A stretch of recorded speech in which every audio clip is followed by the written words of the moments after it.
नमस्कार दोस्तों, आप सभी का एक नए वीडियो पे स्वागत करते हैं। मनी मिराज के हीरोइन बेबी काजल ने कर दिया बड़ा खुलासा। धनंजय धड़कन के साथ आ रही मेरी सबसे बड़ी बजट का मूवी। जी हाँ दोस्तों, ये बहुत ही बड़ा अपडेट और न्यूज़ है। आप लोग चैनल को सब्सक्राइब कर लीजिएगा। तो चलिए दोस्तों, बिना किसी बातचीत के वीडियो को शुरू करते हैं। जी हाँ दोस्तों, जो आप लोगों ने देखा होगा लीड रोल में नजर आ रहे थे वेलकम मूवी में। जी हाँ दोस्तों, वेलकम मूवी में जो हीरोइन था बेबी काजल, सोशल मीडिया इन्फ्लुएंसर बेबी काजल ने बहुत ही बड़ा खुलासा कर दिया है कि मेरा धनंजय धड़कन के साथ एक आटा चक्की मूवी आने वाला है बहुत ही जल्द। अपकमिंग सुन यानी कि अपकमिंग वो मूवी आने ही वाली 2025 में रिलीज कर दिया जाएगा।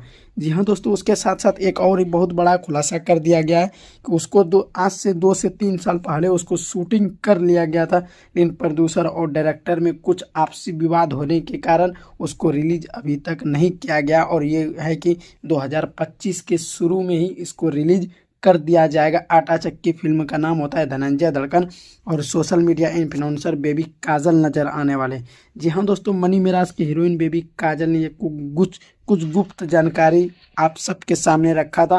वो वीडियो भी आप लोग को प्ले करके दिखा देंगे। जी हाँ दोस्तों, आप लोग को ये न्यूज़ कैसा लगा? अगर अच्छा लगा हो तो कतई चैनल को सब्सक्राइब कर लीजिएगा। चलिए मिलते हैं नेक्स्ट वीडियो में। धन्यवाद।